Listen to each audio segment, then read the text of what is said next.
Friday, April 22nd, and today we're going to try to take over the world, Pinky. Okay, today we're talking about geopolitical science. I know this is going to explain a lot about what's going on right now.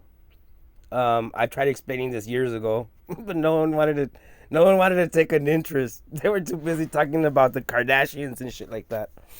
Okay, so we've all heard of world domination, global domination.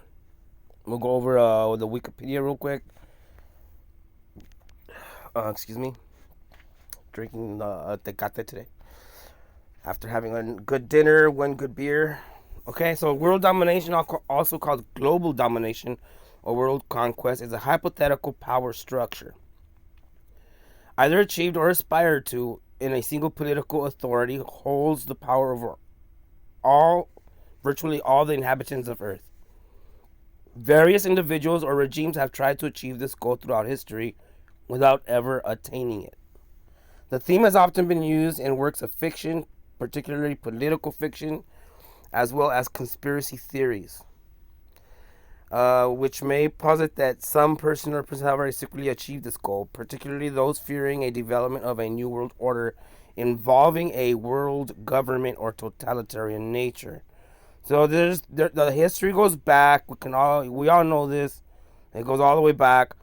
I could easily link this all the way back to Babylonian times, to Roman times, all the way back to to the book of Poimanders, where Hermes talks to the Poimanders, the all-knowing dragon, and the all-knowing dragon tells Hermes, Poimander tells Hermes that that the mind is in the shape of a globe, like the celestial spheres up in the heavens, and that if you learn to control or you learn the knowledge to take over the people's globes or their minds, you could be godly like the celestial heavens.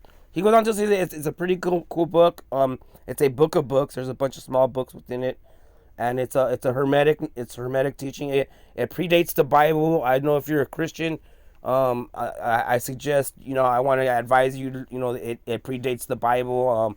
You would probably call this satanic if you were. So a lot of you might not want to read it. So it takes a lot of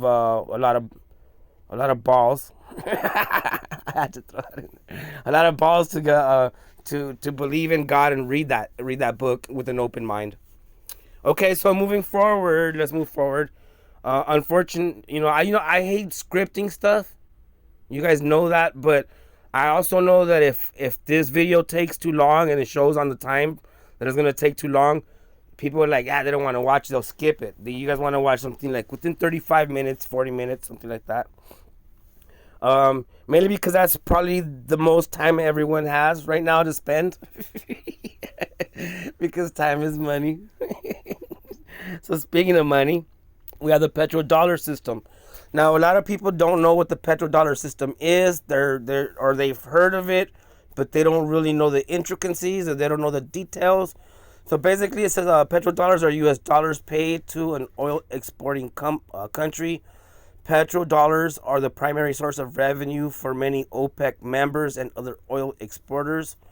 Oil exporters settle sales in U.S. dollars because a dollar is the most widely used currency, making it easier for them to invest in export proceeds. So basically, there's more to this, to the petrodollar system. And the petrodollar system was a way of world dominance, global dominance, globist dominance, Earth dominance. So yeah, and I'll go ahead and explain a little bit about the petrodollar real quick. So basically, the Saudis and OPEC and all them, they would not sell or buy oil in pesos, in pounds, in yen, in wands, in any other currency, only in dollars.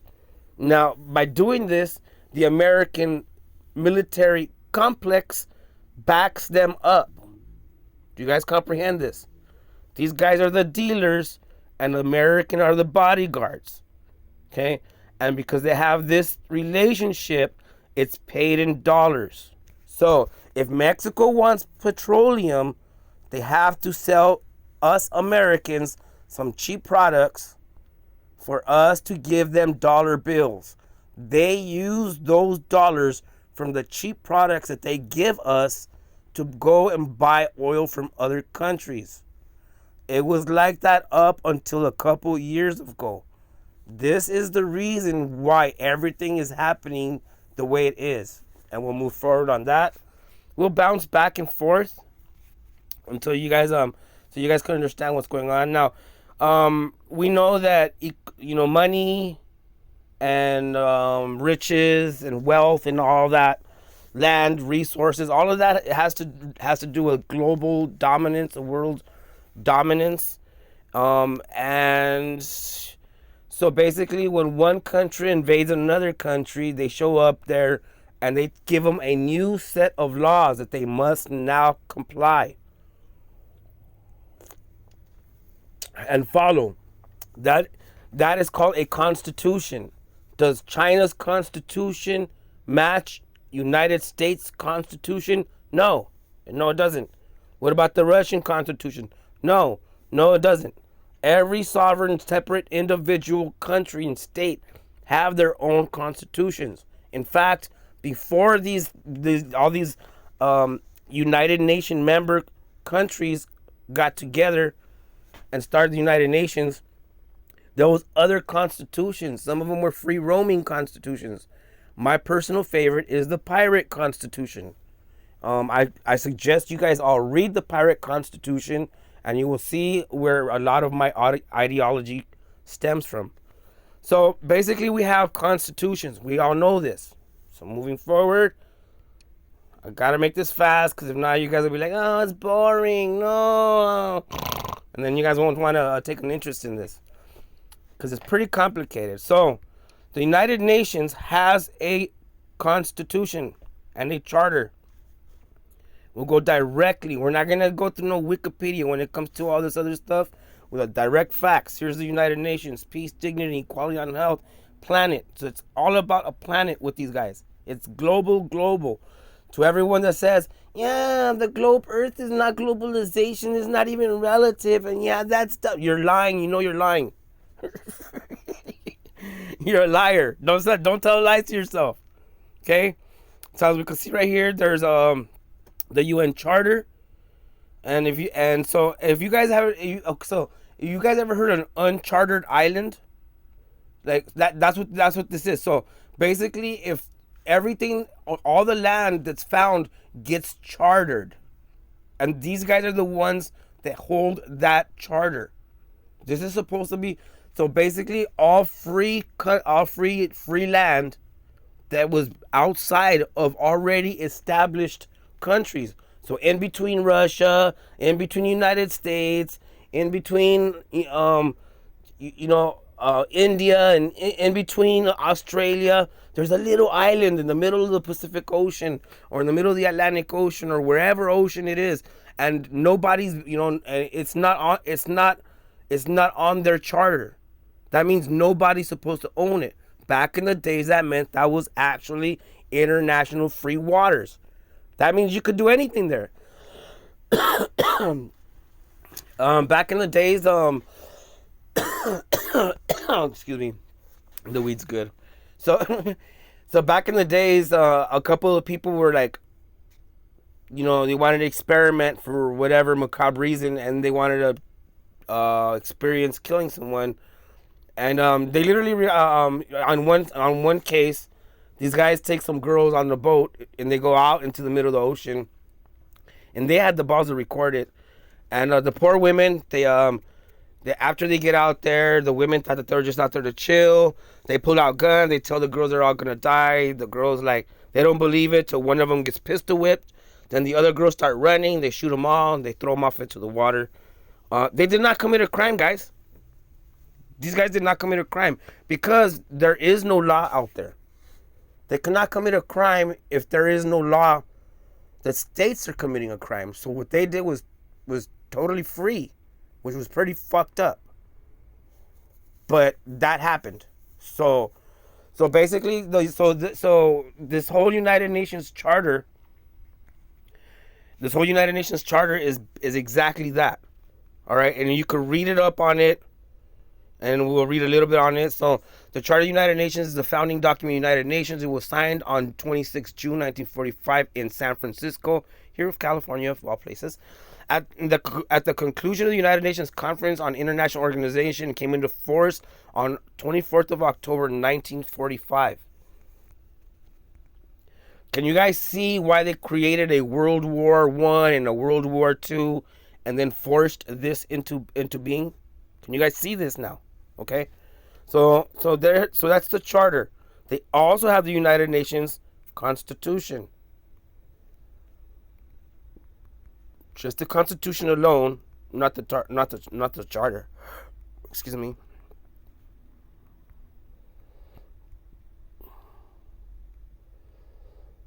Well, I guess you have to find the Constitution inside within it. So even as decentralized legal order, the international system arguably has no single constitution. The closest candidate to the Constitution it does have is the UN Charter. And so you could look up the difference between a charter and a constitution. You could find the difference. I'm not gonna go deep into that, but might as well. I'm not gonna bring it up and not go over constitution versus charter. So you guys could. A charter differs from a constitution in this that the former is granted by the sovereign, while the latter is established by the people themselves. So the people form constitutions, and then the sovereign create charters. So basically, that's what that is. So basically, a charter is the constitution of the constitutions, is what they're trying to say. Now, when you look up the difference between the United Nations Charter versus the United States Constitution, do they match? No, they do not match. So every different country excuse me, has different constitutions. They do not match. What the United Nations wants to do, so by 2030, what the United Nations wants to do is get rid of all the other constitutions and put everyone under one compatible constitution. Does not matter whether you're in Russia or China or Ukraine or United States. And even the United States was never a full constitution. California has its own constitution, which is not the same as the New York State Constitution. So even individual states, the United States is actually not really one big country. It's actually a country of a bunch of small countries put together. Exactly like the Soviet Union, the Soviet Union was back then. There were a bunch of small states. So basically, if the United States was to separate and back into its own original individual sovereign states, it would be viewed as the same when we viewed as the collapse of the Soviet Union. See, Soviet Union and then United States. It's the same thing. It's just on different places. So the United Nations wants to remove oil, and by doing so, they have to remove the petrodollar system, because as we all know, the petrodollar system favored the American population and those that are in control of the American economic infrastructures. And we know who all that is. That's the Federal Reserve, right? So it's a Federal Reserve, basically the central bankers.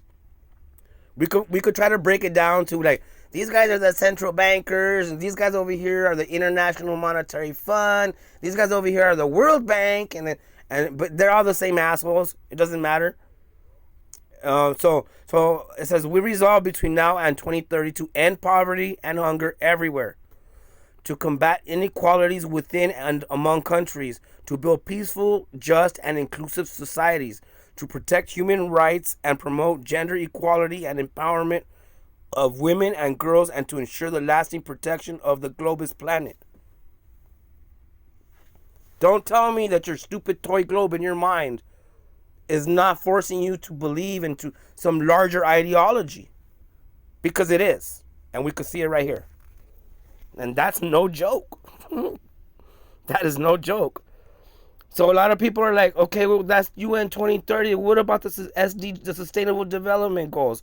Okay, the goal, the SDG, okay, the SDG goals, all right, are the end result or what they want to accomplish by 2030. It's the same thing. Okay, so if you don't understand that, this is showing it right here. The Sustainable Development Goals are the goals that UN 2030 wants to meet by the year 2030.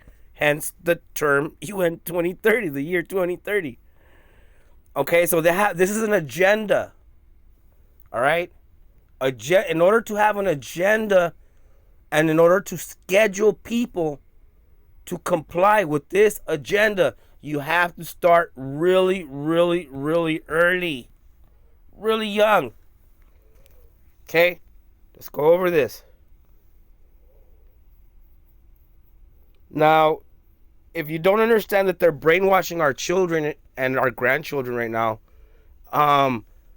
then it's probably because you yourself brainwashed as well. So as we can see right here, there's a full comic book. All right.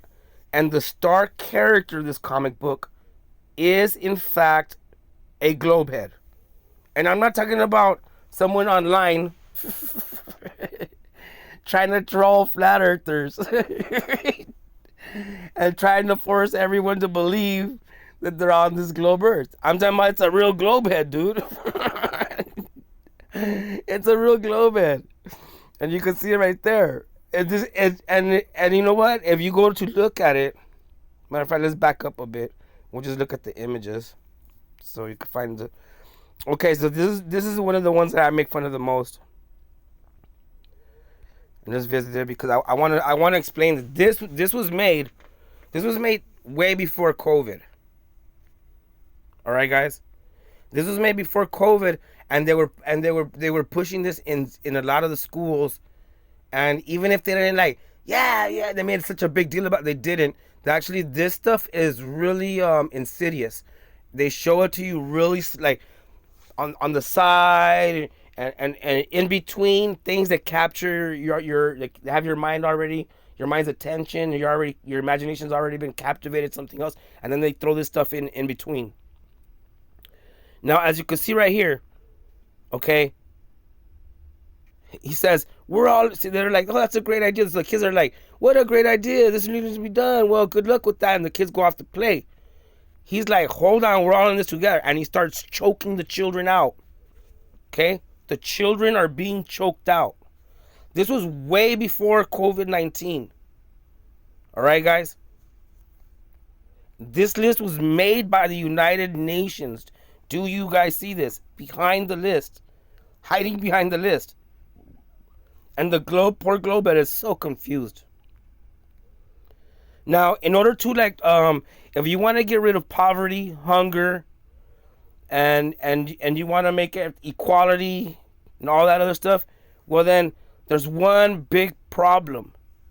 Is that with the technologies that are emerging right now, that are meant to prolong human life, that means you're prolonging a species that loves to procreate.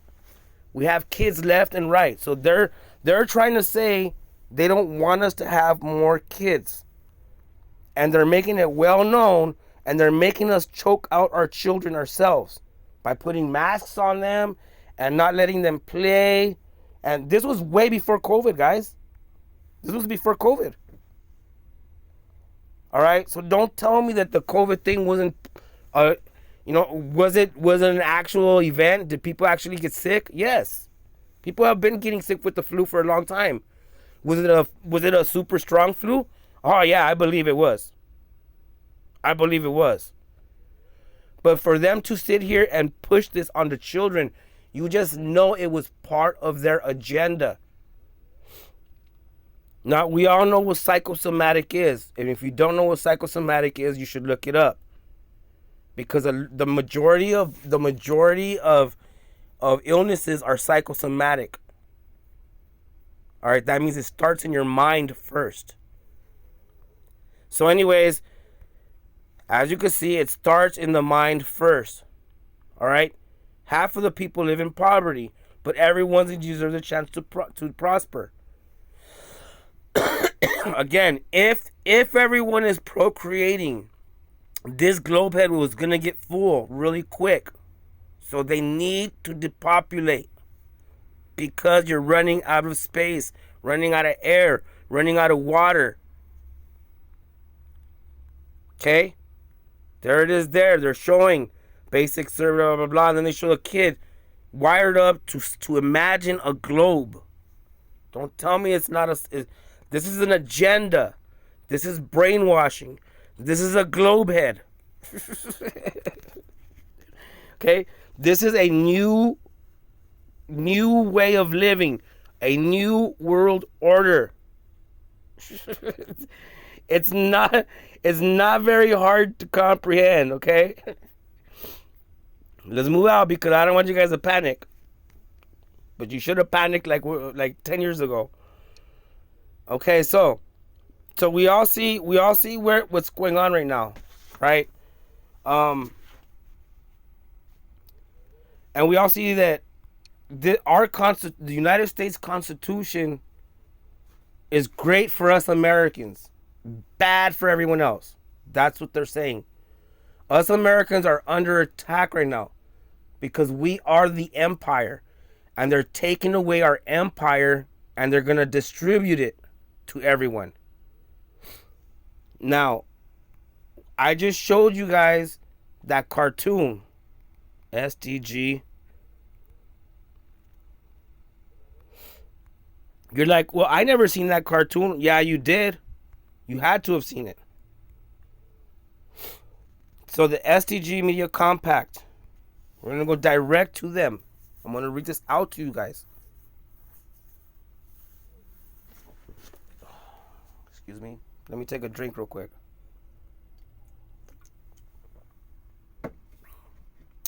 (2018). You see the picture there. That is the guy from the WHO, the World Health Organization. By the time COVID hit, everyone knew who he was already because this program had already came out. It's not even a program. This is a direct proof of a global domination scheme being ran by the United Nations. So let me read it out to you. In September 2018, the United Nations launched the SDG Media Compact, an initiative marking a new drive to advance awareness of the SDGs.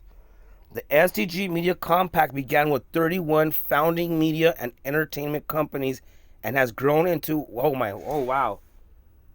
So they changed this. It wasn't 200 members, guys.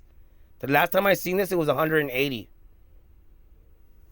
Grown to over 200 members around the earth. The globe is earth. Spanning 160 countries on 5 continents. With a combined audience of 2 billion people worldwide. Do you guys comprehend this? Let me read that again. The SDG Media Compact began with 31 founding media and entertainment companies and has grown into a powerful alliance of over 200 members around the world, spanning 160 countries on 5 continents, with a combined audience of about 2 billion people worldwide. The SDG Media Compact seeks to inspire news and entertainment organizations to leverage their resources and talent to amplify and accelerate progress towards achieving the goals. The compact provides a gateway to the UN for industry leaders and innovators interested in deepening their commitment to supporting the achievement of the SDGs. So I don't care if it's BBC, NBC, ABC, Google, um, Facebook. It doesn't matter. They're ran by the SDG Media Compact. Do you guys comprehend this? You could look this up yourself. Okay? It is not just in the United States. It's everywhere. This is happening everywhere. Everywhere. All right? Now, for Americans, I don't know how that popped up on the Russian. Oh, yeah, because the global domination, huh?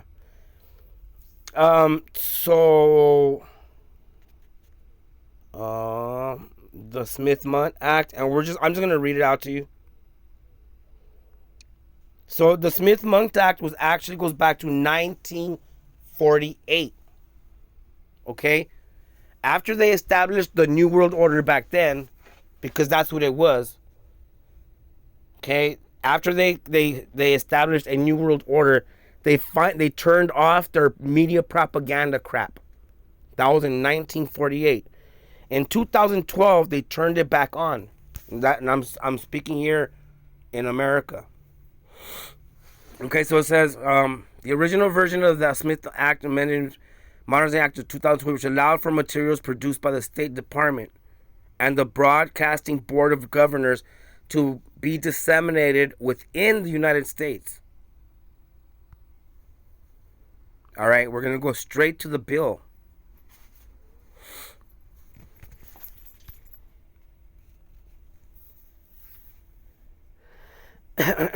So the Smith-Mundt Modernization Act of 2012 amends the United States Information and Educational Exchange Act of 1948 to authorize the Secretary of State and the Broadcasting Board of Governors to provide for the preparation and dissemination of information intended for foreign audiences abroad about the United States, including about its people, its history, and the federal government's policies through press, publications, radio, motion pictures, the internet, and other information media, including social media, and through information centers and instructors. Under current law, such authority is restricted to information disseminated abroad with a limited domestic exception. Authorizes the Secretary and Board to make available in the United States motion pictures, films, video, audio, and other materials prepared for dissemination abroad or disseminated abroad pursuant to such act. The United States International Broad 1994, Radio Broadcast to Cuba Act, the Television of the Cuba Act. So basically, as you can see right here, okay, what they're saying is they are in everything. This was 2012. All right, this was 2012. So they made it okay in 2012. So back in the days, you'd watch a good example of this would be you would watch a space movie, right? And the space agency, you watch a sci-fi movie, right? You're watching a sci-fi movie, and they have a space agency. And before 2012, the space agency would have a fictitious name. They would be called the Space Federation or the Federation of Outer Planetary Space Explorers or something like that. After 2012, that stopped and they started using NASA. So you see movies right now with NASA people inside of it. Like they're actors now. They're actors and characters inside of movies. Do you guys see the difference between... And if you go back and try to comprehend on why reality TV exists, you will start to see that they blurred the line between fiction and nonfiction within the telecommunications industries. And you see why. Here we have the Modernization Act, Smith-Mundt Act of 2012, right? Then you have the SDG from 2000, the SDG Media Compact. Where'd they go? Then you have the SDG Media Compact of 2018, right? And so with between 2012 to 2018, they set up where all of telecommunications is under the same agenda. They're all trying to do one major thing, and that is change your mind. You're gonna hate. They're trying to get you to hate your own constitution. They're trying to get you to hate your own values. They're trying to get you to hate everything that you once thought was what you loved. They want you to turn your back on all that. Okay? They want you to hate the people, love the government. All right? There's a meme rolling around that shows the trucker convoy, and they're like, these guys are science deniers, and then they show the military, and they're like, these guys are the real freedom convoy. No, that's not. That's not true. The military is the military, and the truckers are the people. The military represents government, and the truckers represent the people. So if you see the disinformation right now, you start to see that a lot of humans are walking and talking commercials. They can't shut up about what's on TV. They are literally walking around rebroadcasting the news that they just seen an hour before. Okay, here we see on the SDG Media Compact that they were talking about in 2018, and it wasn't 200 members, and it wasn't 160 countries, and it wasn't on 5 continents when I first started reading this. But there's that World Health Organization jerk. Now, when he came out talking about, quarantining people, he said some really way out shit. Like, oh yeah, we'll go to your house and drag you out and quarantine you by force. And everyone in America said, oh yeah, that doesn't apply to us. When he said that, he was talking to the countries that can do that stuff. He wasn't talking about the United States. Wrong. This is coming towards us. All right? Our precious petrodollar system is coming to an end. No more cheap products. No more privileges for us that other countries didn't have. And so I explained this over you. I've been watching this the whole time, and even last year, you guys can see on my Simon Ramos YouTube channel, I was out here and at Long Beach, the harbor, recording the ships, explaining what the petrodollar system was. And once you see a traffic jam of petroleum tankers, whether they're bringing in goods that represents the petrodollar system, or they're actually bringing in crude petroleum, or they're moving it out. It doesn't matter. It's the same system. Okay? So if you guys want to know what's going on right now, you see, this is it right here. I mean, I've just showed it to you. Is this a conspiracy? Yes. It's not a conspiracy theory anymore. All right? It's not a conspiracy theory anymore. It's a conspiracy fact. And there's your precious globe that you keep imagining. Do you even science, bro?